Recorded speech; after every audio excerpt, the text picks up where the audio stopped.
Yes, Chair. You've received apologies for absence from Councillor Cameron Khan, Councillor Susan Hartwell, Mark Axel, Sean Russell, and Lisa Stanley Green. That's great. And we've also just had notice from Tony saying that he will not be with us till, I think he said, about 10:45. So he just missed the first part. And I know too that Justin, you've got to leave at about 11:30. Okay. So with no further notice, are there any other notices? Nope. Then and have we got any substitutes that we're aware of? You have. Yeah, yes, Mike. Councillor, yeah, it's Mike Hill. I'm the Deputy Regional Director of Public Health in the Midlands, but I'm here to cover for Mike Wade and Lola as well, who sent their apologies. Well, thank you for joining us. That's very helpful. Okay, right then we will move on to any declarations of interest that anyone has to report. Yes. If I can just declare I was a member of the Mental Health Commission. So yeah. Okay. I should probably also declare that. Yes. Commissioner. Yes, that I was just thinking that. Okay. Are there any other declarations? None. We will move on then.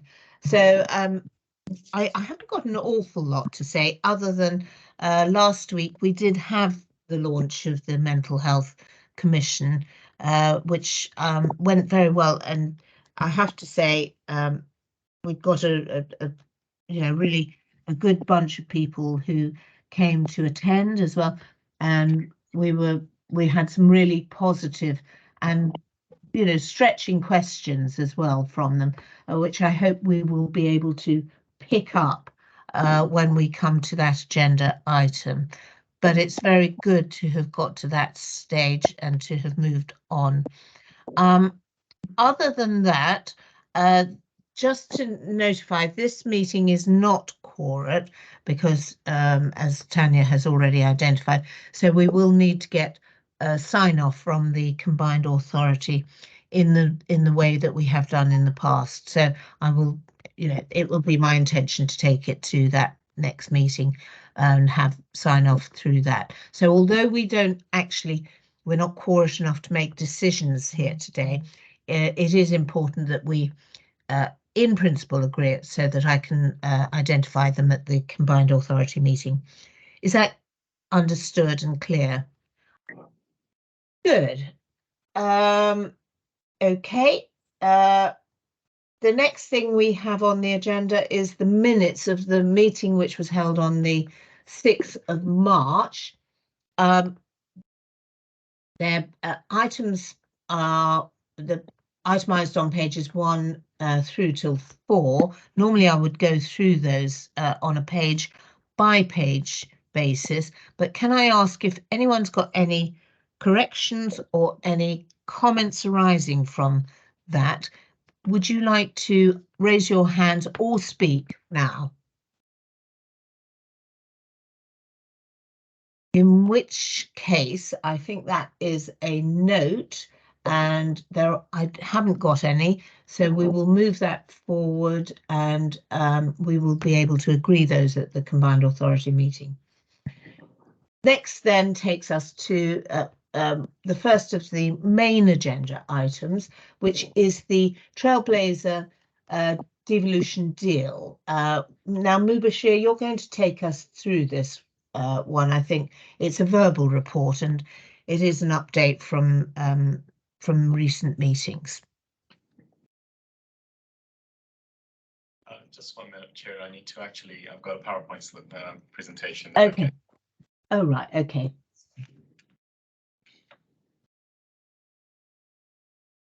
Not a problem.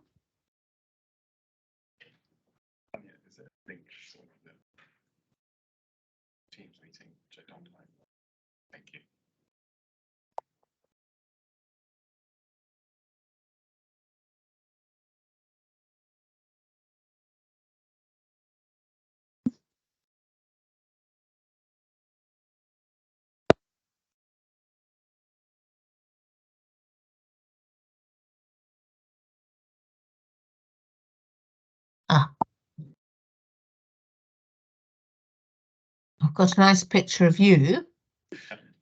I will share my screen now with the presentation. That's good.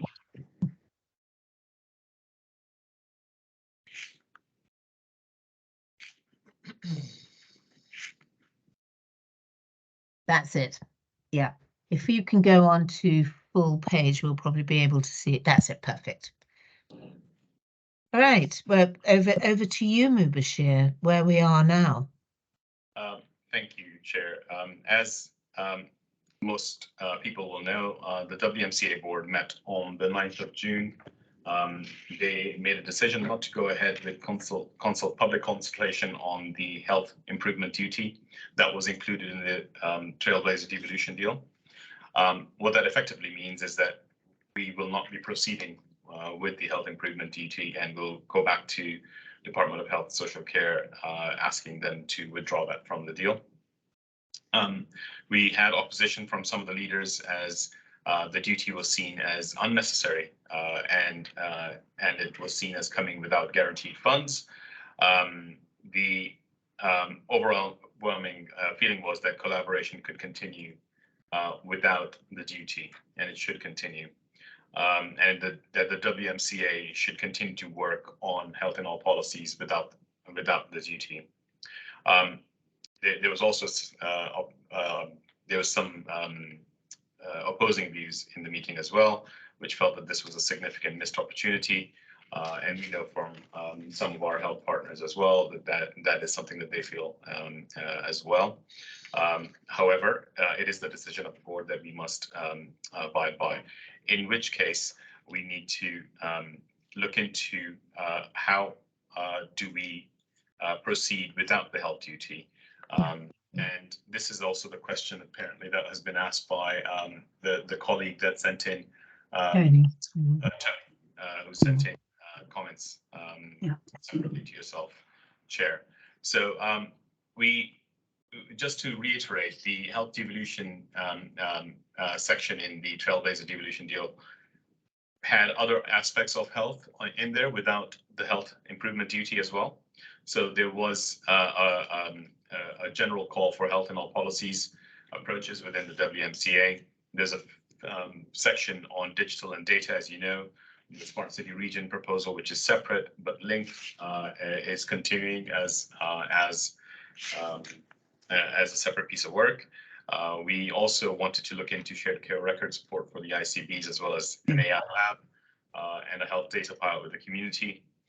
There's also sections on system convening and collaboration, which were around the health workforce and the VCS, disability exemplar, tobacco, and healthy environment. Now, the health duty itself has been taken out, but the rest of the section within the deal will remain. And as such, we should proceed to see what we can achieve in that area and through whichever opportunities we may have. So just to remind everybody why we keep talking about health and all policies and why it's a significant opportunity. Obviously, it's an approach to public policies that takes a cross-sector systematic approach into taking health implications into account for decisions and seek synergies and avoids harmful impacts. It is a key way to reduce health inequalities and bring about health equity.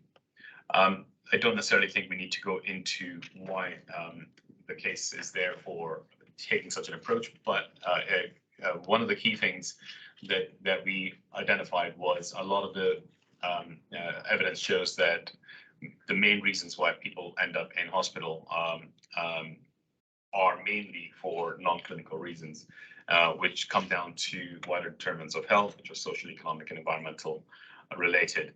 And so if we can reduce those inequalities, we increase the health and well-being for everyone. And as such, health becomes everyone's business. And within the Combined Authority itself, within our remit on transport skills, housing, economic growth skills, and education is something that we should indeed be pursuing to try and bring about an impact on health outcomes. So with that in mind, we have previously obviously looked into taking a HIAP approach, and we've been working with Public Health England and OHID over the past couple of years to look into what we can do. We've taken a policy approach in terms of trying to integrate it with our EQIA. We've done a business partnership approach with our other areas within the Combined Authority. And we've also taken an outcomes approach where we have thought about linking it to our inclusive growth framework, building logic models and the wellbeing dashboards, as you will recall, that have been brought to the board previously. Just to remind everybody, the logic models that have been created with the help of Public Health England and Office of Health Improvement Disparities now, they resemble something like this, which looked into each of our programs, identified the potential activities and how we could measure some of the impact that we can make on health through those. This also meant that we should be linking to outcomes within the public health outcomes framework to see if we can actually make an impact on some of those through the work that we do in our programs.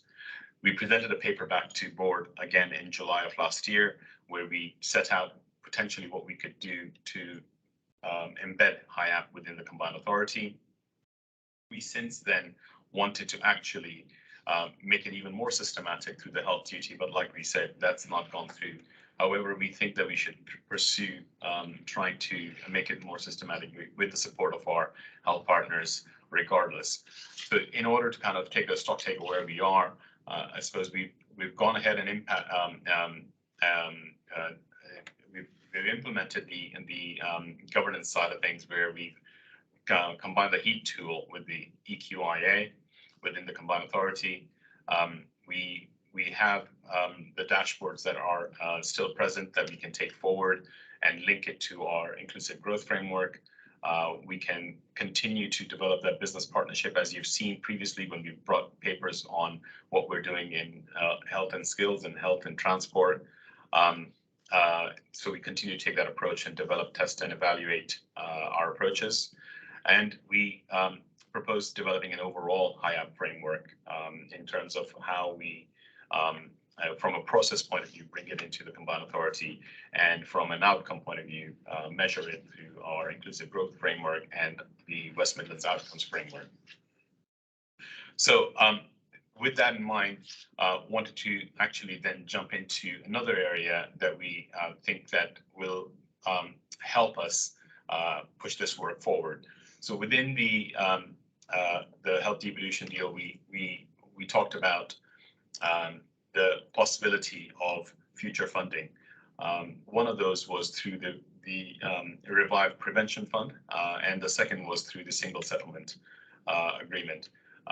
So single settlement agreement potentially is not something that we can pursue given the health duty answer, but with the prevention fund, if we try and pursue that with DHSC, which we are trying to do anyway, then we potentially have the option of bringing in some additional funding, additionality to the system here, and be able to address some of the outcomes that we had laid out in the rest of the health proposal.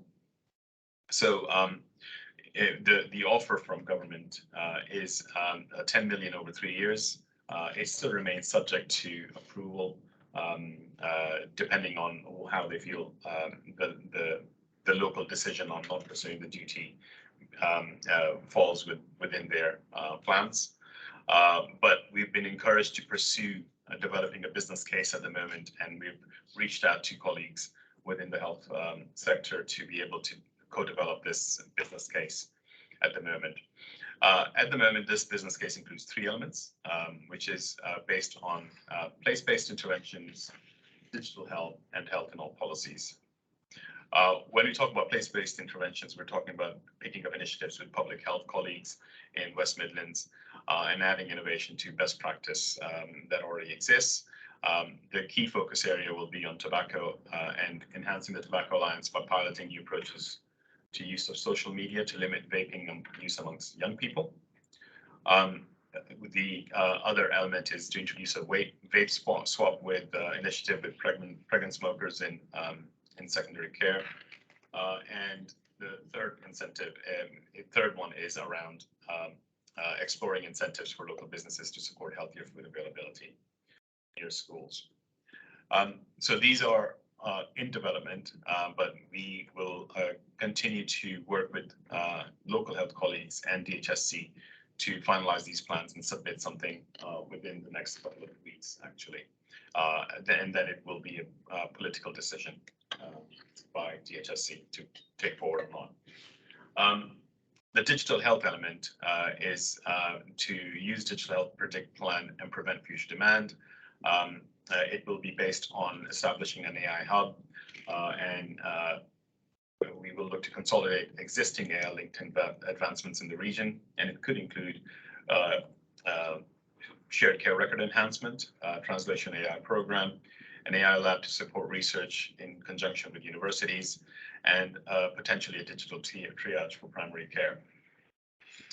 Again, we are working with our ICB colleagues and CCIOs in particular, led by Tatum from our team to develop this aspect of the proposal. We are also going to propose pilots for health and health policies within WMCA, and this will include focusing specifically on economically inactive young people due to health concerns, specifically just with those with disabilities and mental health concerns. This will be a skills and this will mean that we will provide skills and employment support within a community hub model environment, potentially co-locating with family hubs and other services within that hub approach. We will utilize our skills in the IPS support model to bring that within this type of a co-location service within family hubs. The other element will be to develop our disability needs assessment and strategy that we proposed within the devolution deal. So those are the three elements that we will seek to pursue. We will also have an overall evaluation of the program, and we want to bring you some good news, hopefully within the month. So going back to what we are going to do within WMCA and with a focus on HIAP, we're proposing that the Health of the Region report this year in December focuses specifically on this and how a HIAP approach can help address health inequalities and the challenges that were presented in our 2020 report. We may also potentially look into establishing a Health Equity Advisory Council. This is something that is currently under development, and we will bring a proper proposal to this board when it's ready. Thanks, Mubashir. Thanks very much. I wanted to just address Tony's concerns, Tony from Solihull, and on the particular issue. And so I'm just going to read out what he sent me this morning. So he's saying that there really should be a fundamental discussion, which is, of course, what we're about to do, on the need about the role and the mandate of our group in the light of the failed Devo bid for the CA to have the health improvement duty. Solihull MBC did support locally, though the Devo through the Devo process, but the lack of support across the combined authority area means that the group will need to be careful that it does not try to progress the work through other means and without a mandate. And I think that's the important point, really. We do need, for work going forward, to have a mandate. So he suggests that the CA officers look at the role, the remit and the work programme of the group to ensure that it focuses on areas where there is a clear mandate and agreement from the CA authorities. And he finally suggests that that we focus on areas which do link with the CA mandates, for example, the Thrive at Work, Thrive into Work, etc. And it links to the remit of around skills. So, and I can see you've discussed that through that. So I think he has got a very valid point. What we certainly do need to do is have a mandate for any work that we're looking to progress that may have taken on some of those roles, but it just needs to be covered over by CA members so that we're on the right track. You wanted to come back? No, it's me. Thank you, Chair. Okay, thank you. As usual, I haven't got the Teams open on my laptop. No, not to worry. But I share Tony's concern. Yeah. That was going to be my first point. My second point is about avoiding duplication, whether it's in activity or whether it's in data. This is my obsession at the moment, that people whose main duty is not around data collection, but who generate it and provide it, should only have to report once, and that data should be agreed throughout the system so that it fulfills all the purposes, not that they have to tweak it for different collection points. And I think that way, if we have a seamless set of data right across health activity in the region, then we will be able to make better progress, because people will know what their targets are overall, rather than one set for one thing and another for another. Thank you. Thank you very much. Yeah, and I think, you know, what I think we need to do is just be seen to be absolutely clear and transparent over the work that we do take forward. There may well have been individual pieces of work within that would have got the nod and the approval, but what we have to do is just go through the process again, if that is the case. And what I don't think it's always been about the additionality that we bring to local authorities, not about taking over the workload that they would want to do.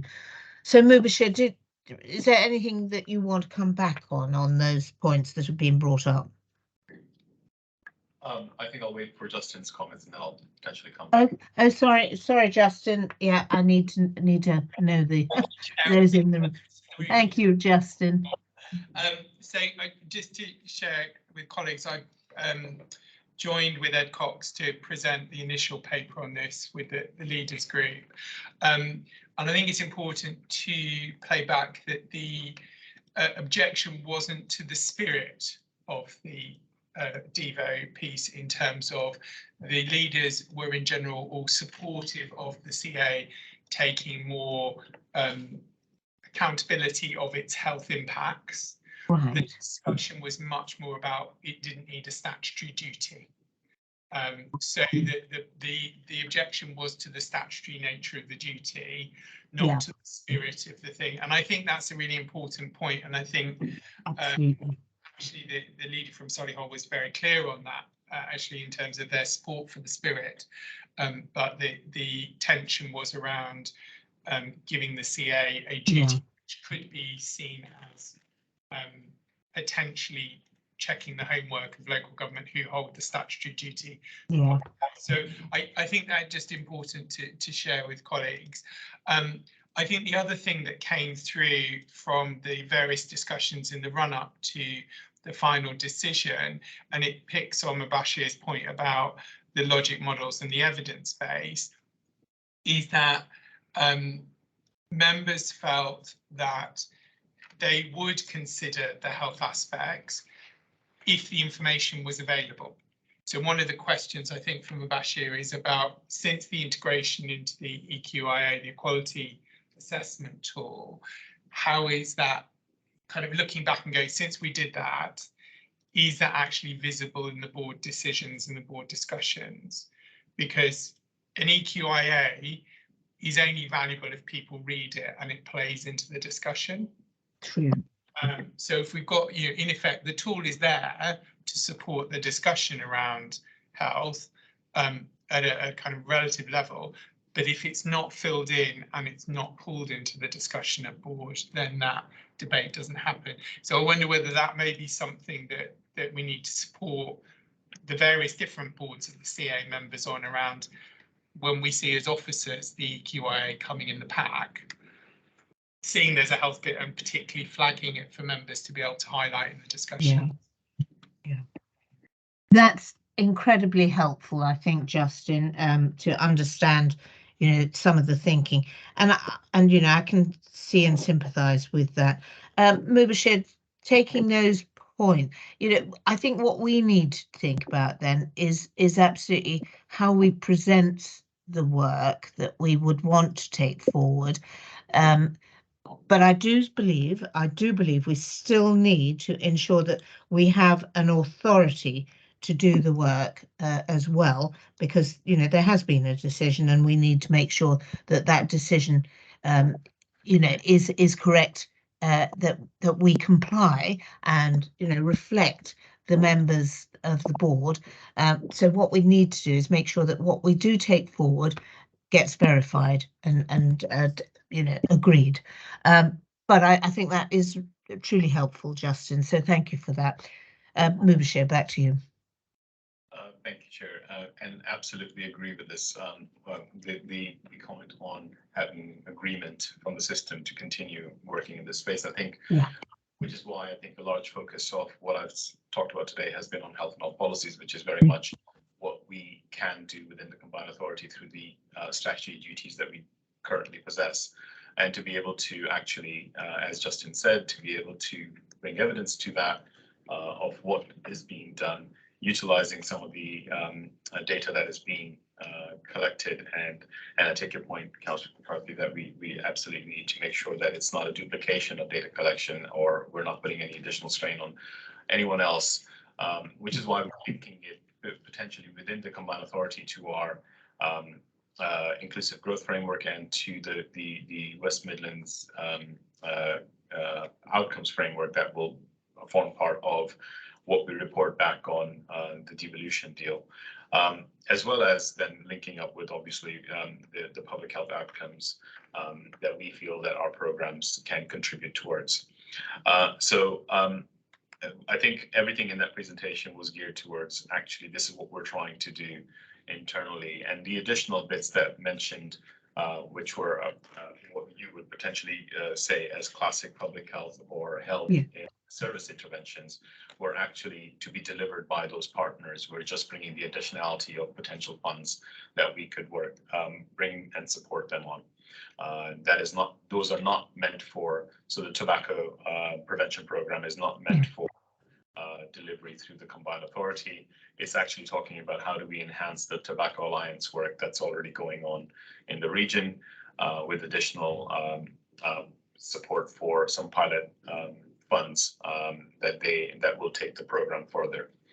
Similarly, the initiatives around digital health are very much about supporting our ICSs in the work that's already ongoing, especially in the Black Country, and how do we actually bring in some support for that region. Again, this was the premise and the backdrop of our devolution deal from the outset. It was very much about how do we bring additional capacity into the region, and the whole point was that we will do our part in terms of focusing on what we can do from within the Combined Authority, but we will also play a role in convening and actually lobbying government for bringing in additional monies into the system. So I think we are staying true to the spirit, so to speak, and if we can pursue this, then I think it will be an additionality that will be welcomed by our health partners. But like I said, this is something that we will continue to co-develop and take it from there. Thank you very much. And I completely understand the spirit of it. It is, we are where we are, and what we need to do is build confidence into the system. So I don't see any other hands on this. Does anyone want to come back at all? No. Well, Mubashir, thank you for bringing this to us, and finding a way forward. I do think it would be helpful perhaps that the wider membership understand how we're going to respond to the decision made. So I think that that's something that we can take forward with them. So thank you for that. Okay, I'm going to move us then on, if I may, to the next item, which is the Sport England partnership. Is Simon with us? Is he going to present this? Yes, I am. Lovely. Thank you, Simon. Thank you. Thank you for the opportunity today to talk through this. I'm going to keep my notes really quick and simple. At the last board meeting, we spoke about the end of our current grant contract with Sport England and where do we go next. There was a strong recommendation by the board that we begin to look at where we're going to provide that added value to the work undertaken by partners in the system, and how to ensure there is a real razor light, I think was the laser light, which is the observation by Justin, and focus on reducing physical inactivity. This report asks the board to note the overview of our long-term partnership with Sport England through an MOU and attached initial funding. As a result of that, to receive regular briefings on the impact and learning from the results from the delivery of that MOU through an action plan, and discuss the future of sport and physical activity, particularly physical activity within the CA, and where we could boost that work. I think it's very much falls in line with the conversation previously. This is not about duplicating what investment has been placed across the region or potentially placed in the region, but to provide clarity around how we're going to work together with Sport England on a couple of areas which we could really see that impact, not least in terms of their contribution to that health in all policies work. And where do we see the alignment around some of those work priorities and investment coming forward in the future? And the example I'll give around the proposal of around Sport England funding coming as add value to the Commonwealth Games legacy funding is an illustration. So we're looking to move from a grant aid relationship to a partnership which is about working at that regional and regional place-based level, with that focus around reducing physical inactivity. It's how we work together with local authorities and partners to begin to unwrap and enable a delivery of a few set of priorities. Those priorities, as I highlighted, very much focus in contributing to that health in all policies approach. Looking at targeting areas of work which are common but not obviously consistent across the 7 local authorities. And a good example of that, we want to work harder and better with our Transport for West Midlands colleagues with Sport England and other partners around how we're going to boost walking and cycling. That might necessarily mean a priority for everyone, but we can see that link between what's happening at locality up to regional, and as a region, how we're influencing national. So we look at ways in which we are going to convene partners to make sure we're sharing practice better, we're sharing learning better. We have the opportunity to work together in those areas where we're looking to align that investment and those priorities. We're looking at ways in which we can really make sense of what's happening on the ground up to regional, and how does that inform future work and future actions. We begin to target alongside transport, housing and regeneration, digital, health, where we feel that through talking with partners, there's some real opportunity to work together. This alignment of investment is really important, so we don't duplicate. We begin to see where there is added value and what we're levering through the CA system or working to bid for externally, how we can work with Sport England to bring some alignment of their funding into the system or bring some new match funding to the West Midlands. And that's really shown through the work we're doing around the Commonwealth Games legacy enhancement funding, excuse my words there. Sport England, as a lottery distributor under the National Lottery Act, cannot devolve its funding to a third party to make decisions. But it's Sport England's board on the 28th of March felt there's a real opportunity with that Commonwealth Games legacy enhancement funding and the potential investment into sport to develop that memorandum of understanding and to solicit a bid from the CA for £2.5 million, which goes to their board next week for approval. That funding is to look at ways in which we add value. Sport England investment adds value, doesn't duplicate, brings greater money into sport and physical activity in the West Midlands. We've identified 4 priorities based on evidence of need, not least in terms of how we're going to help community sports clubs and organisations through the cost of living crisis. How do we work with the system, both local authorities and the sports system, to provide that core funding, that capacity building, that access to that expertise around financial planning, leadership, operations, governance, etc. How do we build on the Commonwealth Games legacy around the establishment of this place-based working called Commonwealth Active Communities? By looking at ways in which we're going to invest in the capacity, not the delivery, into that Commonwealth Active Communities, which there are 4 across the region, including parts of Birmingham.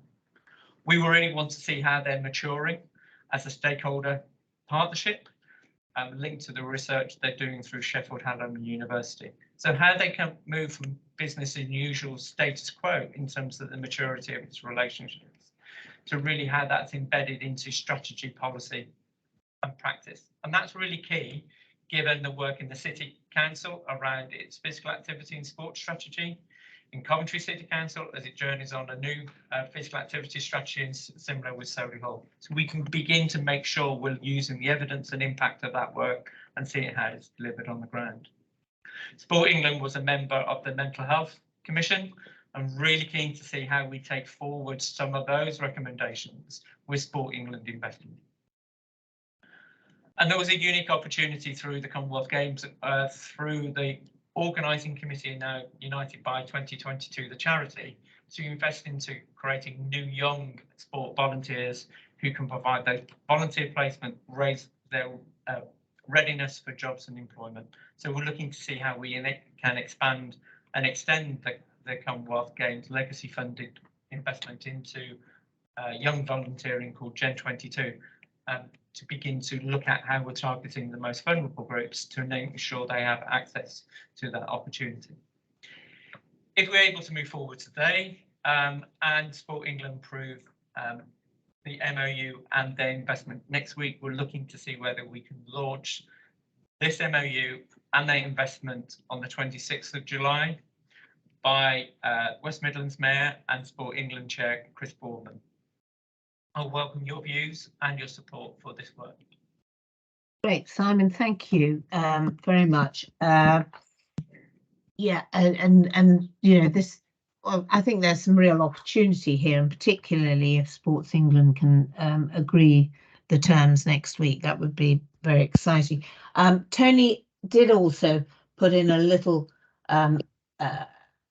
bit of an item in here, which I do feel I must just bring to attention. That Solihull are very supportive of it. They've been benefited from the legacy that they've had in the past on the work with Sports England, and in particular around Solihull on the Move programme, and also specifically the Active Minds element of that.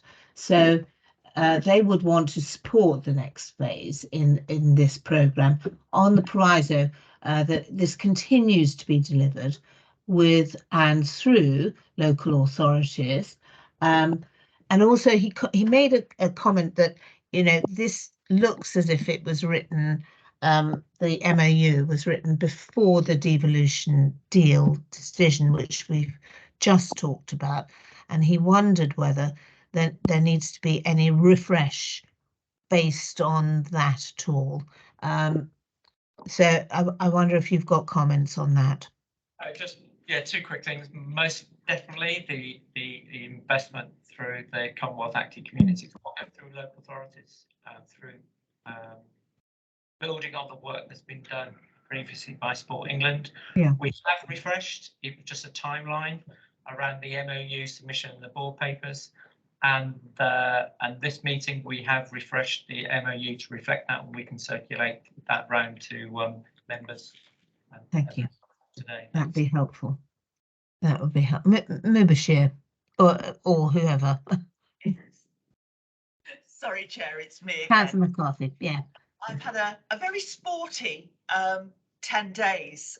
On Saturday, I went to the English Schools Track and Field Championships. So the elite, and they were very tall and difficult to reach to present their medals, particularly once they were on the podium. But even there, in that elite pyramid, we were having conversations about how some aspects of athletics weren't available to schools, and in fact these young people were coming through clubs although they were competing on a schools basis. So I think there is some work to do there, so there is a full range of opportunities. But the previous week I'd been to the Legacy Primary School Games, also at Alexander Stadium, where they were doing exactly that. The schools were told to send their young people who weren't engaged with sport to have a go at various activities, and for them to have access to the stadium and to see that they deserved that level of facility. I think they had 4 activities in the main stadium and 4 on the warm-up area. Was absolutely brilliant. They even managed something that was based on dry land activities to build skills for swimming. So really well thought out.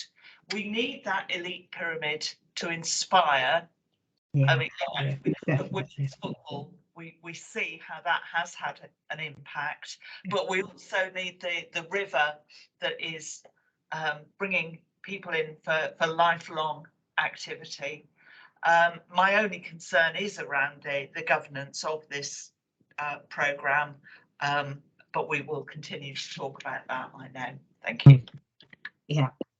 Thanks very much for giving us a lovely picture about that. Absolutely. You know, I think it's important to reflect that not all schools have got the capacity, capability of pushing this forward. There may be clubs that we need to support.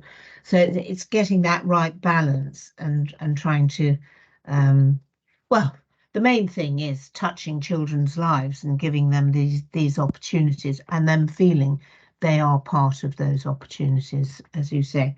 I've got no other hands at the moment. So Simon, can you? Oh yes, I've got Justin waving, not drowning, waving. Yeah, I mean, I certainly support the MAU moving forward. Mm-hmm. I mean, just picking up on Councillor McCarthy's point about the governance, I think it's important that there is a formal governance structure that reports into this board. So we have a clear kind of line of sight. Not least because, you know, Simon's very well aware, there's multiple geographies of physical activity, and particularly both the active partnerships and local government, and then the local delivery pilots, various other bits and pieces in the jigsaw. But I also think the value of clear linkage through this board is we have to remember that sport is a subset of physical activity. And therefore the influence we bring around active travel, around dance, and around workplace activity, as well as recreational cycling and walking, all of those things the board need to keep sight of, and not perhaps overdwell on sporting because they happen to have the money for a large part of this. But it's a really important piece, I think, for the board to have good sight of the breadth of physical activity and the breadth of opportunity that the CA can play in helping us all move a little bit more every day. Yeah, absolutely. And you know, in a way, it's those step changes, isn't it? If you start doing a little bit, you know, of walking exercise or, you know, a little bit of cycling, it can develop even further. Simon, yes, yeah. Perhaps you can see me. I couldn't see myself waving then. I think the points were raised, particularly around some of the issues and challenges around children, young people, and sport is something that really resonates with me, given the value of having some form of advisory group that feeds into this group, that takes through that challenges, understand where some of those responsibilities lie.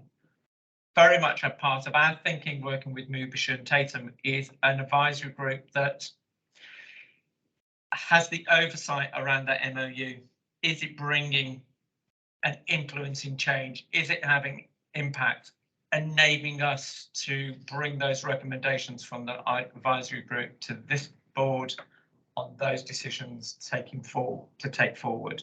I think a critical part of that, which we'd like to bring to the next board meeting, is actually the appointment of a chair, either steered and influenced by this board, or as a member from this board who enables it, provides that link back into the Wellbeing Board governance to ensure we're taking these actions forward. So a chair for what, Simon? What we just referred to is establishing a physical activity advisory board sitting underneath the Wellbeing Board, reporting into the Wellbeing Board. So if we hark back into another period and iteration of our time, we did all within our membership have leads. So which was the same difference, and I think we had leads on mental health, we had leads on sports activity or physical activity, I think, and picking up Justin's point, I think is important, because sports is one element of the physical activity that he's identified, and I think that really is important. So I think we need what I would want to do is understand what the remit is before we go ahead on that. So if we can, if you can start to identify how that is shaping, then I think that sounds like something we can bring to the board for discussion. Really pleased with that. Thank you. Okay. Is there anyone else wanting to pick up on this point at all? Okay. So again, once more, I think just going back to the, we haven't got a quorum, so the recommendations of, as far as we're concerned, are for noting, and they will move forward. But I think we are content with that, and actually we'll be interested to hear the outcome of the Sports England board, and of course we've got the launch on the 26th as well, so that very helpful. So thank you for that, Simon. I'm going to move us on to the Mental Health Commission. So this was all the talk of last week, and the launch that we had in Birmingham, which was really, really interesting. I do want to say on behalf of not just the Combined Authority, but of us, because we've been directly involved in this all the way through its iteration with updates and all of that. And Justin and Mubasher, you're both commissioners. I'd like very much the thanks of our board to go to the commissioners for the work that they've undertaken on behalf of us for the last year. And it's been a very valuable report that we've got. It's built on the first Mental Health Commission, and I think we've got some outcomes here which, although they make a lot of common sense reading, they do start putting it into compartments about where partners work together, where this connects with young people and the likes of that. So the 13 recommendations that we have got down there, I think are valuable and give us a template on which that we can start to move forward and build some better outcomes. So Mubasher, do you want to do a little bit more around this and take us through it? If it's useful, I suppose I think it would be really good to for the board to discuss the recommendations and a little bit around the next steps. I I don't think we need to go into No. how the commission was formed and what areas it explored, because I think we've done that Yeah. previously at board. So I think it would be quite useful for us to actually just focus a little bit on some of the recommendations, and particularly talking a little bit about some of the next steps and the projects that we potentially want to take forward. So if that's okay with you, Chair, then I believe everybody has the papers, which include 13 recommendations. I've also included in the chat the link to the full report, which was launched after the papers had been sent out, so we couldn't send them with the papers. But I've sent the link now, and I'll request Tanya to actually send that around by email to all board members as well. We've got some physical copies of the report here in the room for the attendees here. And so with that in mind, I can go through some of the recommendations. I have a presentation that can put it up on screen if it helps. So I will do that.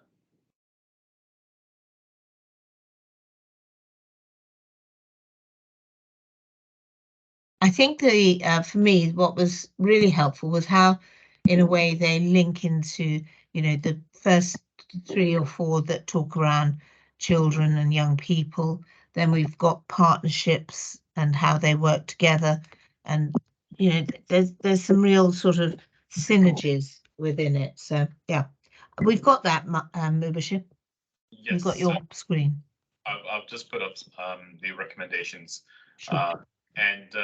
So what this does is it includes a recommendation as well as the rationale and the organization that is recommended by the Commission to take this work forward. So the first few recommendations, as you have mentioned, Chair, are focused quite a bit on children, young people in early years, as that was a major thematic area for the Commission to focus on. The recommendations call for a whole school approach to mental health, and talking about developing an evidence-based learning about mental health within school curricula, and as well as access to counselling and other forms of support alongside the expansion of the mental health support teams. This is obviously something that we can pilot from a combined authority perspective, as it has been recommended, alongside the second recommendation as well, to work towards zero exclusions, and this is something that we'll obviously need to work with schools and the local authority early education teams, because this is not our remit, so to speak, from a combined authority perspective. However, what we are proposing on the back of this is a pilot program that potentially can look into developing this in partnership. And I will come back to that in a second when we go to next steps. The third recommendation is around all parents, carers having access to and encouraged to take up parenting programs. Again, these are directed at local authority, public health teams, and education departments. And I would say that in response, most of our local teams have this available already. However, if there's a need for something innovative to try and test in this space, and should they invite us, we would be happy to support any potential pilots. Every West Midlands Council area should have an early support hub. Again, this is linked back to the previous one. I believe these are extremely important services, and a lot of these already exist in some capacity. I believe the point here is that we need to expand best practice going forward. The next set of recommendations actually start looking into the cost of living part of the thematic area that the Commission focused on. The recommendation from the Commission is that the WMCA should become a living wage place region, with every major public sector body achieving living wage foundation accreditation by 2026, and a region-wide campaign run to get other employers, major employers, accredited. So this is again something that we will pursue for the WMCA, but as a region, this is something that the mayor is considering taking up, given that it has also been proposed by the Health of the Region Core Group as a key piece of work that we need to take forward. So this is something that we will pursue, and it will also be something that we've included in our high-level deliverable plans for next year. The work on social value principles in procurement, again, is linked to the cost of living crisis. Again, we will, within the WMCA, will develop a social value procurement charter, similar along the lines of the Greater Manchester version. This is a recommendation, and this is something that we are seriously considering. Again, the next one are focused on physical activity and sport. As you heard from Simon and from Justin, how critical physical activity and sport are in reducing health inequalities, but particularly linked to mental health and mental well-being. We have a recommendation here to work systematically on this mission. About how physical activities can be used to improve mental well-being. I think we are going to work with colleagues on this recommendation as well as the next one to think about how we can utilize our Sport England partnership and our work on physical activity to support mental well-being.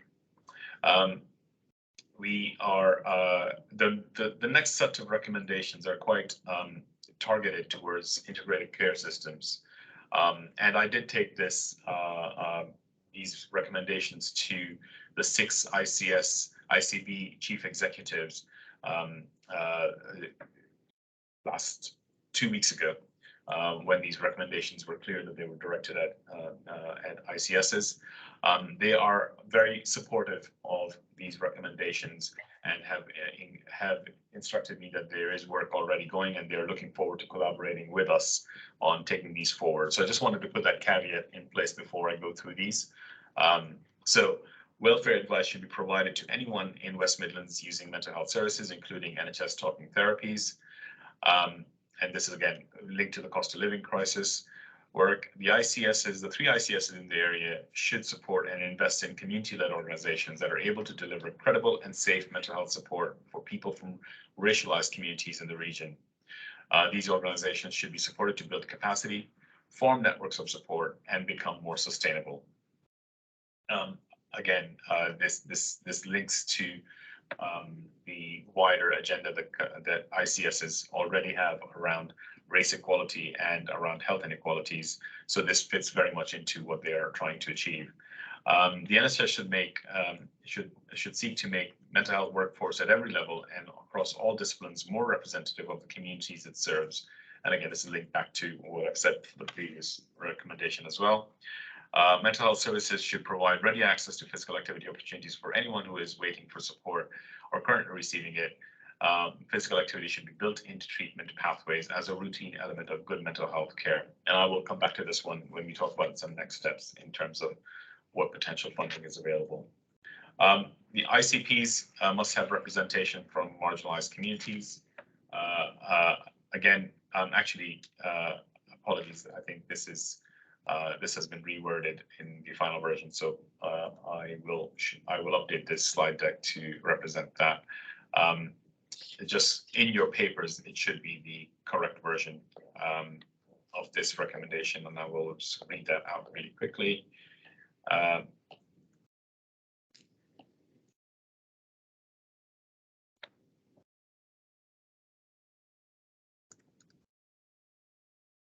Can't find it. Apologies. I will carry on, but this is definitely linked to an agenda that the ICSs take seriously. In terms of the last recommendation, ICSs should fund and commission voluntary and community sector partners to maximize their sustainability while retaining their independence, flexibility, and creativity. This may mean offering longer-term funding, encouraging provider alliance arrangements between voluntary and community sector organizations, and using grant programs to support innovation. Again, so this is this is something that they are keen to work with us on. This also links into one of our proposals to work with ICSs on in terms of workforce and what we can do to scale up and add capacity within the voluntary community sector and actually support the NHS workforce pressures through training, skills, and employment. So I will stop there and talk a little bit about some of the next steps and the projects that we potentially have funding to explore going forward. As you will recall, Chair, at the Mental Health Commission launch, the Mayor wholeheartedly backed the whole college approach to mental health, and we are putting in WMCA funds to be able to develop a Thrive into College program that we'll co-develop with universities and health colleagues. And that will be, I suppose, our marquee response to the Commission recommendations. We will also develop a formal response to the Commission recommendation that will include all of this, and we will most likely co-develop that response with the ICSs, given that majority of the recommendations were aimed at the WMCA as well as the ICSs. So that's something that we're going to work towards in response to this. The other key elements that we talked about were around the real living wage region. And as I mentioned, this is something that we will definitely pursue within the WMCA, but also across the region as an aim that we will work with colleagues in large anchor organizations to ensure we can pursue this in partnership.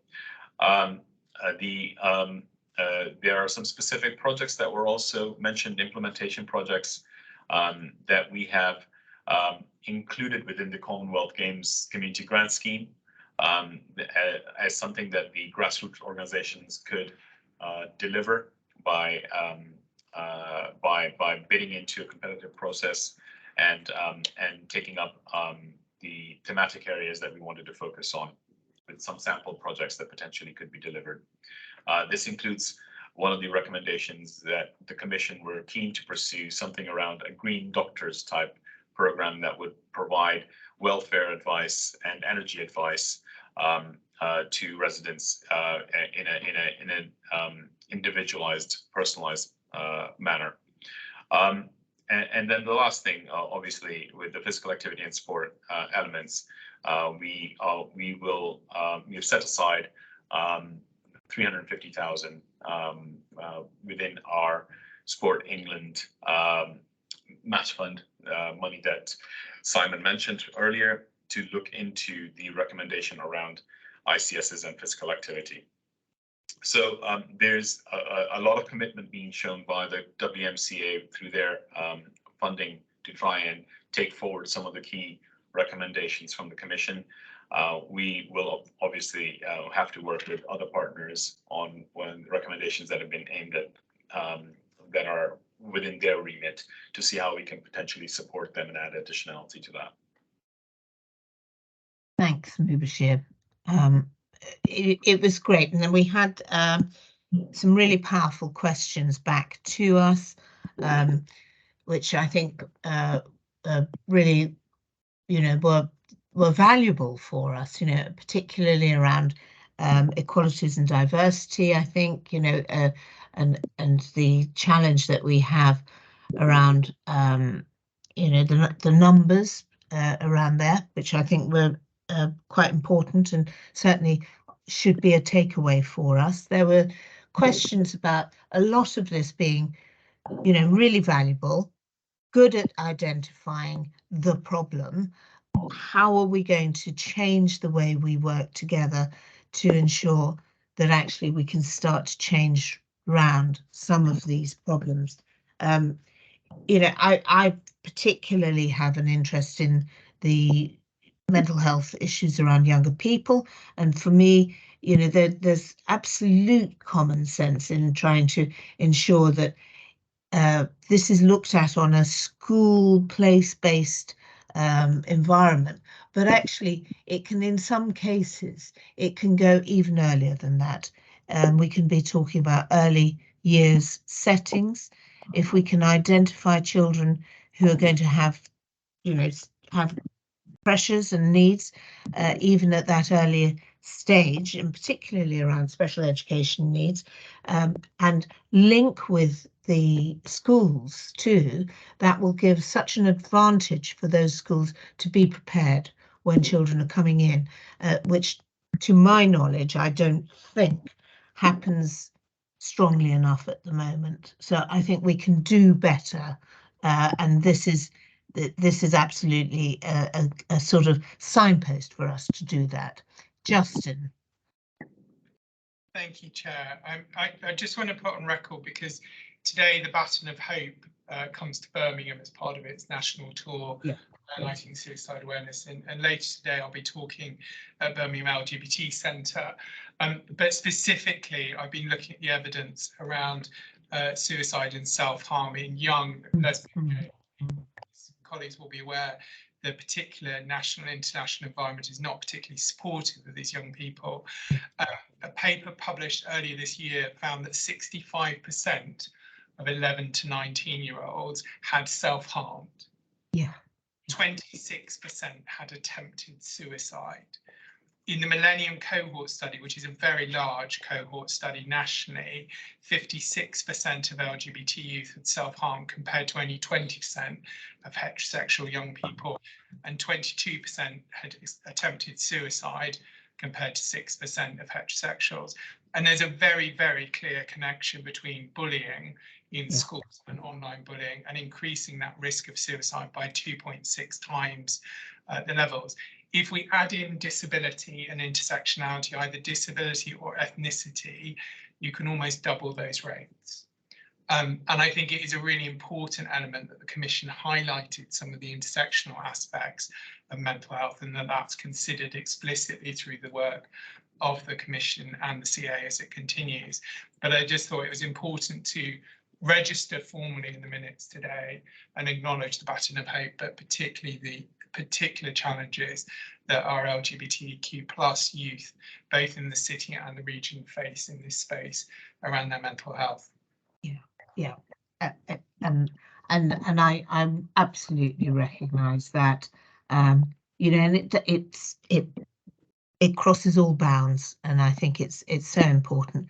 But actually, the challenges of being a parent, the challenges of being a young person, are very real, really very real, and it's not easy. You know, I'm a big supporter in trying to address the parenting support that you've talked about as commissioners in, I think it's agenda item 3 or 4, you know, to try to help parents to feel that they can cope with some of those very real challenges that you've actually just talked about, Justin, which, you know, very often they'll feel they're floundering, and it's tough. You know, funnily enough, I've just had a case last week of parents who are facing exactly the challenges that, you know, in a way, self-harm and issues like that we've talked about, with one of their very bright children who is on the autistic spectrum. You know,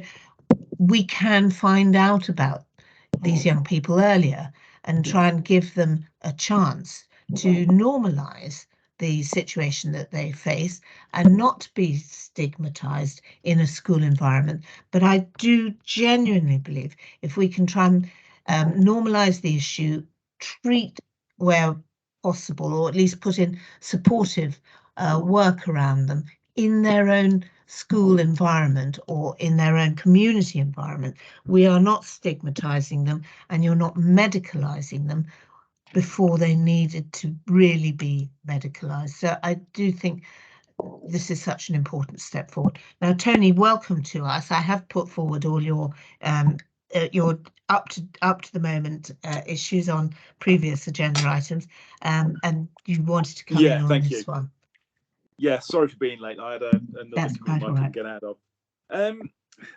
There's some very powerful messages in Yes. the presentation. I think it's excellent, but it does start to sign local authorities up to potential commitments which would need to go down to local decision making level. And so I'm a little bit concerned that the West Midlands Combined Authority led pilot schemes, for instance, we may not have the mandate to actually deliver these some of these issues, and some of this might have to go down to local decision making level and not be something that we can actually deliver here through the Combined Authority. That's my only concern here. So that's something I wanted to raise.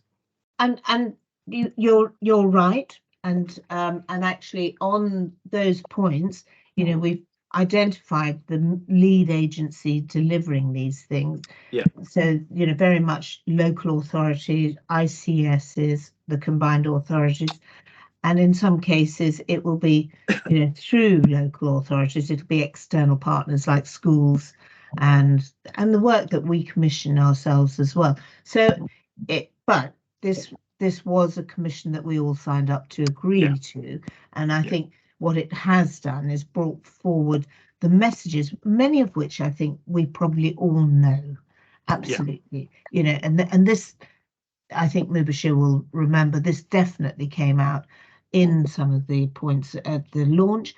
A lot of it is common sense. We do know these things, but if it focuses the work we do, and perhaps if there's any blurred boundaries where we can join together to try to address some of these things that are people's lives, and if we can start to change one or two lives for the better, actually we change very many lives as well.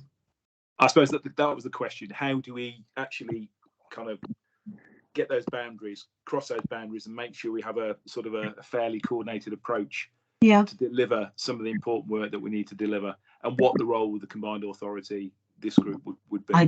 And my goodness me, that was a Mubashir, I'm going to come to you on this one, because wasn't that just the question that the gentleman from Health Watch put, is actually you've identified these things, this, some of this is how you work together. How are you going to do it?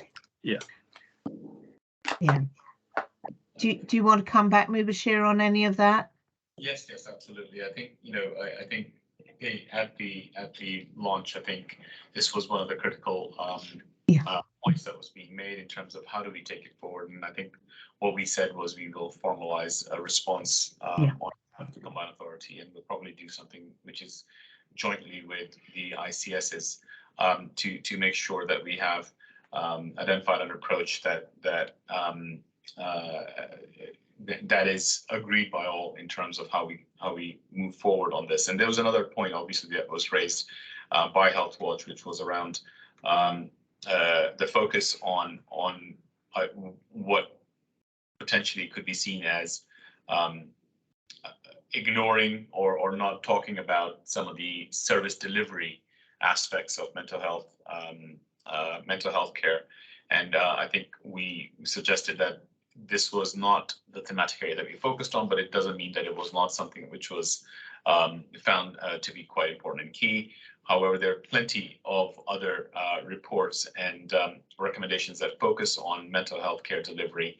And what we focused on was prevention and early intervention, so to speak, in this commission. And on this point about what falls within the remit of the Combined Authority, obviously there is no statutory responsibility, and I think that's the theme of the day. But the focus on mental well-being within the Combined Authority has been strong from the outset. I think the Thrive programs are a good example of that, and we will continue to work on improving mental well-being through whatever additionality that we can bring. And I think the focus on all of these programs that we will take forward are what we can bring from ourselves to be able to work with local delivery partners. And of course, that means it has to go through local governance. It has to be something that they agree to. and see fit to pursue. So I think it's all agreed on that point. I just thought I highlight that. And the only other thing that I would highlight is when I was presenting the recommendations, I did mention that recommendation 11 did not have the right wording, and it's an apology from me that it got included into the papers. So I will ask Tanya to please reissue the papers with the correct wording, and that's something that I've included in the chat here. Thank you. Thank you very much for that. Tony, is that okay? Yeah, that's good. Thank you. I think it's how what role the CA can play in bringing this all together, and obviously the work's obviously got to be done elsewhere. So what is the role for the CA, and how can it coordinate some of this valuable work that's going on? Indeed, indeed. Can I invite anyone else to come in if they want to? I don't see any other hands at the moment. I just do want to thank all of those who were involved in the mental health commissions, those commissioners that are with us today, and those who aren't. It's been it has built on the work that was done in the first commission, and of course the first commission saw the Thrive programme coming forward and how successful that's been, and this is the potential to expand that. So I think there's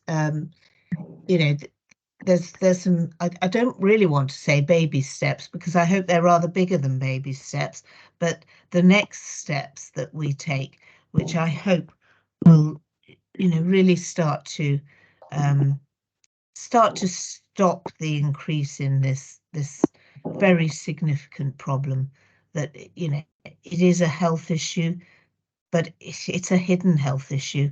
It's one of those things you can walk past people in the street and you have no awareness of, and yet it can be so destroying, as we've heard about. So thank you all very much for the work you've done.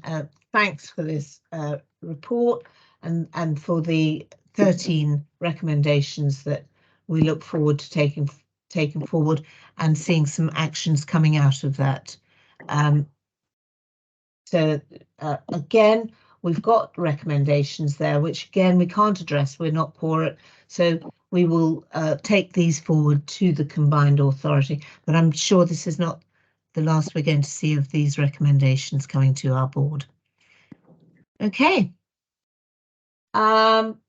Moving then on, we have got the last main paper that we have today is the Wellbeing Board high-level deliverables update, which we have each time. So Mubashir, I think you're down to lead on this one, and we have got the paper as you said, which we've hopefully been able to read.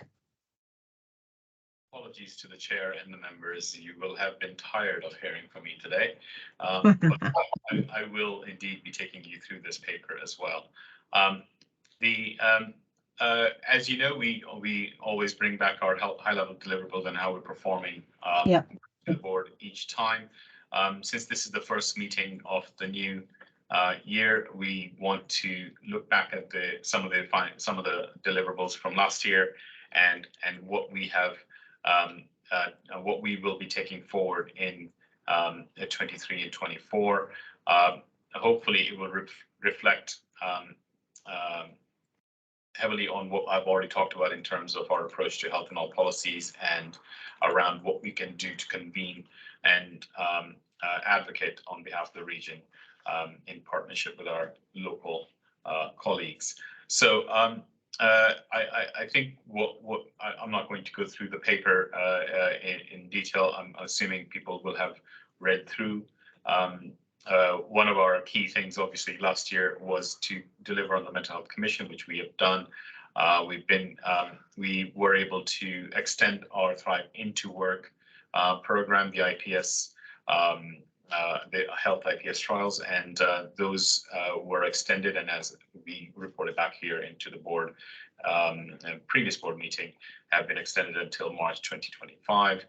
We continue to finalize actually the paperwork on that. To be fair, we are continuing to deliver with our ICB colleagues, and that work is led by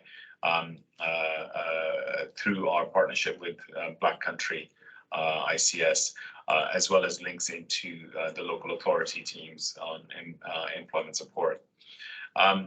We also secured, as you will recall, the funding from the Health Foundation for the Combined Authorities program, which we are recruiting to at the moment. And again, it is a high-profile program that we are looking to work with combined authorities across the country to use their levers to be able to impact on health inequalities going forward.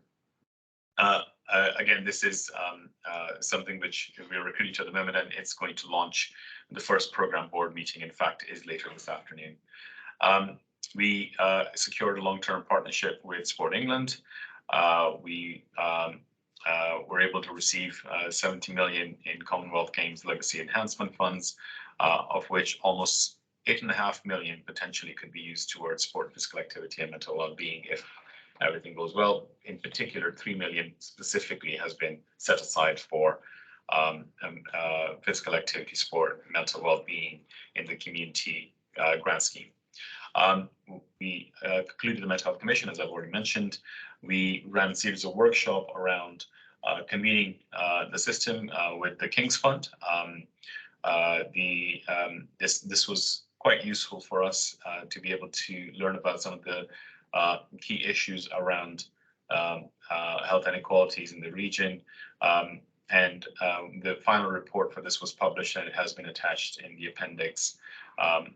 There's a good section on what the Combined Authority can potentially achieve through its function within this as a result of their analysis of the 4 workshops that were run. We did the Thrive at Work Awards last year, which we do annually, and for this year, as you will see from the update later on, we are planning for it to be sometime in November. And we work with our WM5G colleagues to secure circa 10 million in funds to invest in health tech initiatives through the Smart City Region proposal. Again, an update of which is provided later on in the paper. In terms of focusing going forward in 2023 and 24, 3 high-level deliverables have been finalized. We want to enable healthy, thriving communities through implementing a health in all policies approach and helping drive resources into specific areas of unmet need. We want to support the delivery of initiatives that tackle health inequalities with health system partners, including the Mental Health Commission and Commonwealth Games Legacy programs of work. And we will enable healthy, productive workforces and deliver evidence-based initiatives focusing on good work as a determinant of health. Within each of these, we've identified some milestones. I did want to bring particular attention to some of the milestones that have been italicized, and that's for us to discuss here in terms of how we take that forward, given the decision from the health duty.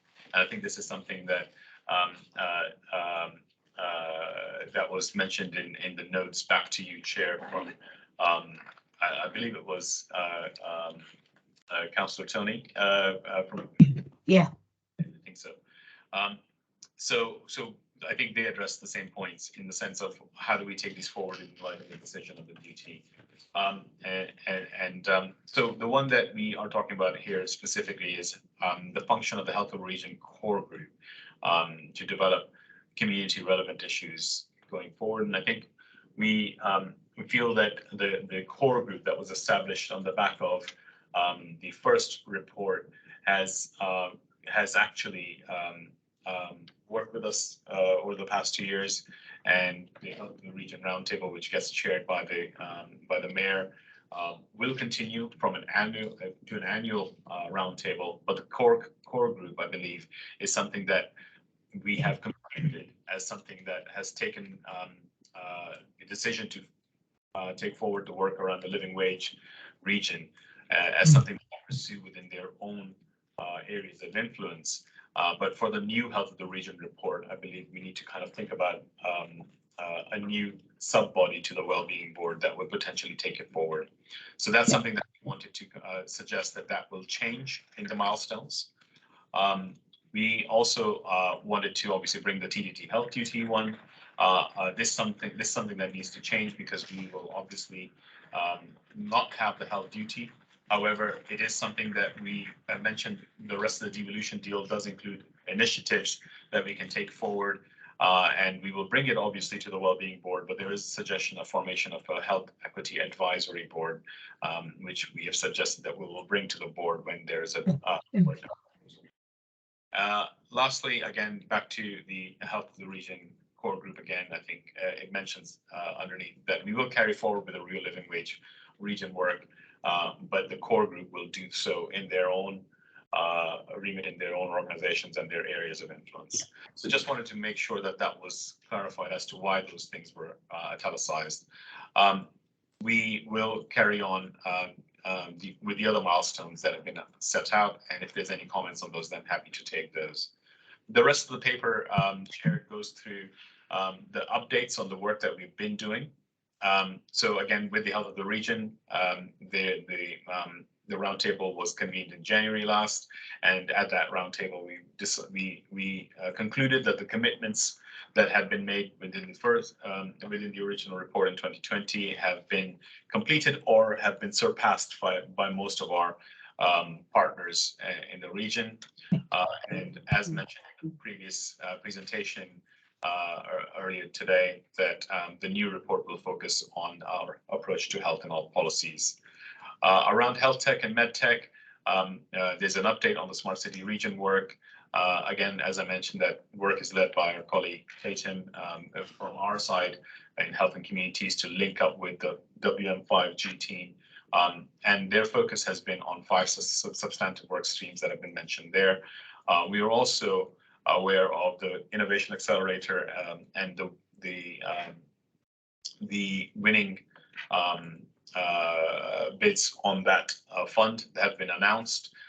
We will be working with a couple of them actually to be able to see how we can link up some of the work that's being talked about within, especially within the Mental Health Commission. The digital health devices work is again an opportunity that we wanted to pursue in terms of reducing digital exclusion. And that's something that we've delivered. And I mentioned already about the work that we're developing with the ICBs on the AI hub development, as well as around shared care record. Just revisiting a couple of our programs around accessible housing and the community decision making again, what we've delivered in this space. And we are continuing to work on accessible housing, work led by Simon Hall. And we have concluded the work on the community decision making program. We have an attached a slide deck on this within the appendix. And we have our colleague Grace online who can take us through this if members wish to go further into that program, or if they do have questions to look into it. And then we, so I can come back to this if the members wish. But just quickly, that we are continuing to work on our HIAP initiative with transport, as well as our convening function in terms of disabled people in the region, and innovation pilots with Sport England on work that comes through with the MOU. Last but not least, our Thrive programs are carrying on delivery as mentioned previously. Thrive at Work, as we are aware, the funding for this program will come to an end in March 2024. So we are working on next our approach to take this forward. We're working with both MHPP as well as colleagues internal to the WMCA in terms of how it can map across potentially other work that's happening within skills and employment. And again, this piece of work is being led by Tatum. So we will be bringing back something to the board at the next meeting to talk about the sustainability of this program. Thrive Into work, as mentioned, continuing to deliver, and we are consolidating the new funding and working through the contracts with our health partners in delivering that. So I will stop there, and should the members wish, like I mentioned, we can go through in detail a little bit about the community decision-making a project that has not concluded. Brilliant. So plenty for us to be working on and plenty more to achieve. And you know, we've some of the earlier papers do delve into where we can start to develop more as well, particularly at you know, the next programme on Thrive as well, which is of particular interest. I'm just wondering if anyone would like to pick up on points on this, or any questions or comments that you'd like to come in on. I'm not seeing, and we've got Grace there on standby should we need her. I can't see anyone. I don't know if there's anyone in the room who wants to pick up anything. Okay. There's no hands. No hands.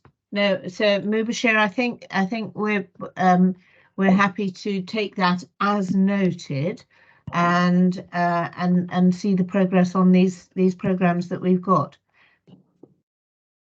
Thank you, Chair. Okay. Right.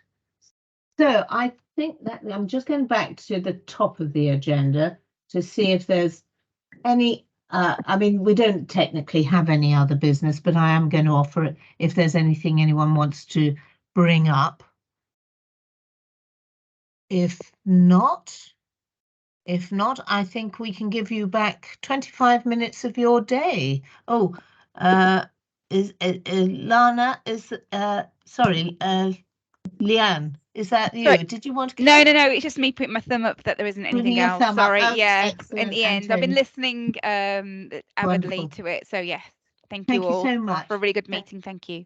Thank you. Well, can I thank you all for joining us today, and give you back some of your day, and hopefully see you again soon, and we will take forward our recommendations through to the Combined Authority for verification. Thank you all. Bye-bye. Thanks Thank you. now. Thank you. Bye-bye. Bye. Tanya, I'm going to try.